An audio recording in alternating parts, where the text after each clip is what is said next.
میں نا اپنے دادا جی سے، اپنے نانا جی سے، پھر اپنے ابا جی سے، پھر اپنے محلے کے بزرگوں سے، پھر اپنے علاقے کے بڑوں سے ایک بات سنتا تھا تو میں کہتا تھا کہیں سے تو یہ آئی ہے نا، یہ ان کی اپنی پیدا کردہ تو نہیں نا.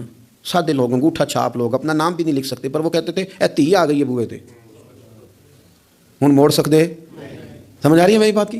دروازے پہ بیٹی آ گئی ہے، اب کچھ ہو سکتا؟ یعنی کسی پارٹی سے سیاسی جنگ چل رہی ہے، لڑائی پورے عروج پہ ہے، ووٹ نہیں دینے، طے ہو گیا، برادری کا فیصلہ.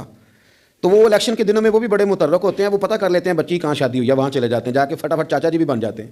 بیٹا میں تیرا چاچا ہوں، میں آیا ہوں، ابا کے سامنے میری سفارش کر. تو بیٹیاں کئی دفعہ آ جاتی تھیں. اب بڑے بوڑھے کیا کہتے تو کہتے تھے بیٹی آ گئی ہے دروازے پہ، وہ کیا کرے. میں سوچتا تھا کہ چلو یہ بات انہوں نے پڑھی نہیں، سنی نہیں، انہوں نے سیکھی نہیں، پر یہ کوئی فیض ہے جو سینہ بسینہ آ رہا ہے. کہیں تو یہ چیز تھی جو اس طرح آئی ہے کہ یعنی سمجھدار آدمی ہے، وزادار ہے. وہ بیٹی کو کہہ بھی سکتا ہے کہ پتر تو سیانی نہیں، تو سمجھدار نہیں، تو وہاں نہیں جہاں میں ہوں، میں تیرا دادا ہوں. لیکن وہ یہ بات ہی نہیں کرتا، کہتا بیٹی آ گئی ہے. تو پھر ایک حدیث پڑھی تو سمجھ آئی کہ نہیں، یہ فیض ہے رسول پاک کا. یہ بات نا مدینے کی گلی سے چلی ہے، جو گلی گلی مسلمانوں کے سینے میں جا بسی ہے. نبی پاک صلی اللہ تعالی وسلم کی چچا زاد بہن ہے حضرت ام ہانی، حضرت مولا علی شیر خدا رضی اللہ تعالیٰ عنہ کی سگی بہن، جن کے گھر سے حضور معراج کرنے گئے تھے. انہوں نے کلمہ فتح مکہ کے دن پڑھا ہے. جناب ام ہانی نے کلمہ فتح مکہ والے دن پڑھا ہے، لیکن ساری زندگی ان کے سامنے کوئی حضور کے خلاف معاذ اللہ بات نہیں کر سکا، کرنے نہیں دیتی تھی.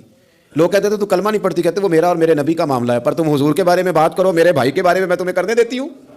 سوال ہی نہیں پیدا ہوتا. ان کے شوہر بھی مسلمان نہیں ہوئے، فتح مکہ والے دن بھاگ گئے. ان کے رشتے میں کچھ دیور تھے سسرال کے رشتوں میں سے، وہ تو اتنے سخت کافر تھے، اسلام کے دشمن تھے. لیکن حضور جب فتح مکہ پہ گئے تو بڑے بڑے لوگوں نے دعوت دی، پر حضور ان کے گھر میں گئے، نفل بھی وہیں پڑے، روٹی بھی وہیں کھائی، وہاں رہے. حضور وہاں سے تشریف لے گئے ایک اور جگہ، تو اعلان ہوا کہ ان کے وہ جو دو دیور ہیں جناب ام ہانی رضی اللہ تعالیٰ عنہ، کہ ان کو نا جہاں ملے مار دیا جائے. اب انہیں ڈھونڈ کون رہا ہے؟ مولا علی خود ڈھونڈ رہے ہیں، حالانکہ وہ رشتہ دار ہیں. حضرت علی نے تلوار پکڑی، جہاں ملیں گے مار دوں گا. جناب ام ہانی نے نا اپنے وہ دونوں دیور تلاش کیے، ڈھونڈ کے لائیں، لا کے کمرے میں بند کر کے باہر سے دروازہ بند کیا اور سیدھی حضور کے پاس چلی گئی. کہنے لگی علی انہیں ڈھونڈ رہے ہیں، یہ پیغام آیا ہے ان کے لیے، یہ اعلان کر دیا گیا ہے. حضور نے فرمایا ام ہانی تو بات کر. تو کہنے لگی حضور پھر میں نے انہیں پناہ دے دی ہے. تی آ گئی نا بوئے تھے، بیٹی آ گئی، میں نے پناہ دے دی ہے. کوئی دوسرا جملہ نہیں، کوئی دوسری بات نہیں. یہ امام الانبیاء بول رہے ہیں، یہ سرور کائنات بول رہے ہیں. حضور فرمانے لگے ام ہانی، جسے ام ہانی نے پناہ دے دی اسے محمد عربی نے بھی پناہ دے دی. بلا لو علی کو واپس، ہم نے نہیں مارنا. جسے تو نے پناہ دے دی اسے ہم نے بھی پناہ دے دی. بیٹی جو آ گئی ہے، بہن جو آ گئی ہے دروازے پہ، چل کے جو آ گئی ہے، تو ختم ہو گئی بات. مجھے سمجھ آ گئی کہ میرے دیہات کے بزرگوں کے سینوں تک یہ جو بات پہنچی ہے تو یہ کوئی فیض ہے، یہ کوئی کرم ہے، یہ کہیں سے چلی ہے.